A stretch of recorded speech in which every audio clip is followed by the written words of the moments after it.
SmackDown this week will go down as one of the most jaw-dropping episodes in recent WWE history. A night when chaos reigned supreme, alliances were tested, and the aura of the Bloodline grew darker and more menacing than ever before. Fans who packed the arena and millions watching at home were left stunned as Roman Reigns, the self-proclaimed tribal chief, made an earth-shattering return alongside his monstrous enforcer, Jacob Fatu, to send a brutal, unmissable message to the entire locker room. And their unfortunate targets were none other than the powerhouse duo of Bron Breakker and Bronson Reed. The calm before the storm. The night began with an air of unease. Reports had circulated all week that Roman Reigns was backstage, but WWE officials kept tight-lipped about whether he'd appear on television. The last time the tribal chief was seen on SmackDown, he left the WWE Universe reeling after a heated confrontation with Solo Sikoa that hinted at fractures within the Bloodline. Tonight, however, any doubts about the faction's unity vanished in an instant, replaced by pure, ruthless domination. Bron Breakker and Bronson Reed, two of WWE's fastest-rising monsters, were scheduled to face each other in what was billed as a Battle of the Beasts. Both men had been carving their own paths in recent months.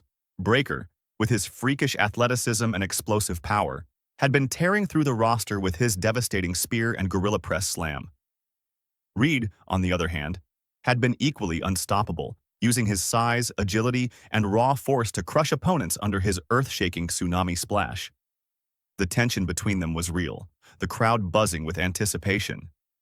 But as the match got underway, no one could have predicted the mayhem that was about to unfold. The arrival of the tribal chief. Midway through the match, just as Breakker and Reed were exchanging thunderous blows, the lights in the arena dimmed.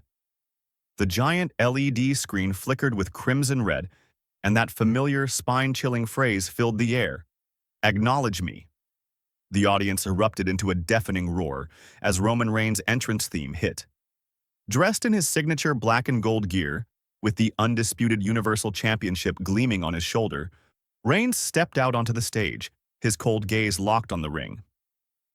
The energy shifted immediately. What had been a competitive bout now felt like a battlefield awaiting judgment.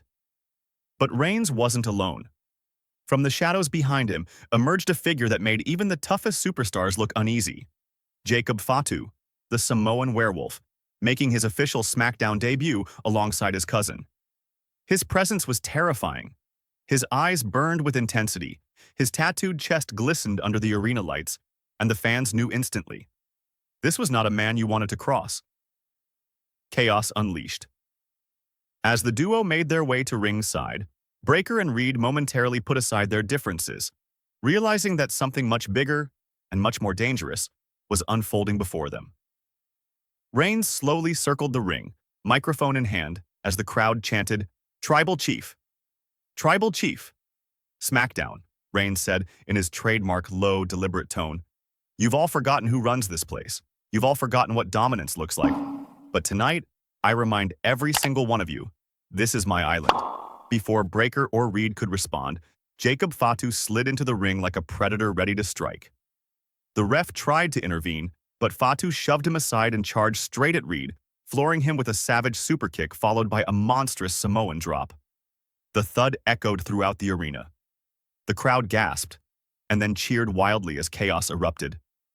Breakker lunged at Fatu, tackling him into the corner, but Roman entered the ring, calm as ever, and cut Breakker off with a Superman punch that nearly turned him inside out. The tribal chief roared, the veins in his arms bulging, as he stalked his prey. Breakker tried to rise, only to be met with a spear that sent him crashing into the turnbuckles with devastating force. Jacob Fatu wasn't done either.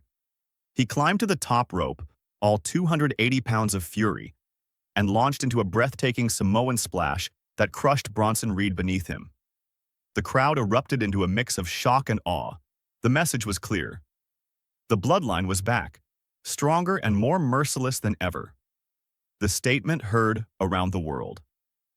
Roman stood over Breakker's fallen body, holding the microphone again, breathing heavily. "You thought you were the next generation," he sneered, looking down at Breakker. "You thought you could build something here without acknowledging me. But this is still my empire." Jacob Fatu, standing behind him, pounded his chest, shouting in Samoan, his eyes wild with fury. Reigns placed a hand on Fatu's shoulder, a symbolic gesture, passing the torch of destruction within the family. It was a chilling sight. The tribal chief and the Samoan werewolf united, drenched in the wreckage of two of WWE's most promising stars. Officials and referees rushed to the ring, trying to restore order, but Reigns and Fatu simply stared them down, forcing them to retreat. The audience didn't know how to react, half booing, half chanting in awe. Backstage repercussions. Later in the night, cameras caught the aftermath backstage. Breakker, clutching his ribs, was being checked by medical staff, while Bronson Reed was seen angrily storming out of the trainer's room, vowing revenge. "They want to play games? Fine," Reed snarled. "Let's see if the Bloodline can handle two beasts coming for them." Meanwhile, Reigns and Fatu were shown walking through the corridors, heads held high, as Solo Sikoa and Paul Heyman joined them. Heyman, ever the manipulator, smiled proudly and whispered, "The island of relevancy just grew stronger." Reigns didn't respond. He didn't need to. His eyes said it all. The Bloodline was no longer fractured. It was reborn. What comes next? The fallout from this brutal assault will undoubtedly ripple through the WWE Universe in the coming weeks. Breakker and Reed are not known to back down from a fight, and their alliance, even if temporary, could pose a serious threat to the Bloodline's dominance. But with Roman Reigns and Jacob Fatu now united, the power dynamic in WWE has shifted dramatically. Jacob Fatu's arrival signals a new era, an era where blood, loyalty, and fear rule above all else. And if tonight's SmackDown was any indication, the Tribal Chief's empire isn't crumbling anytime soon. It's evolving into something far more dangerous.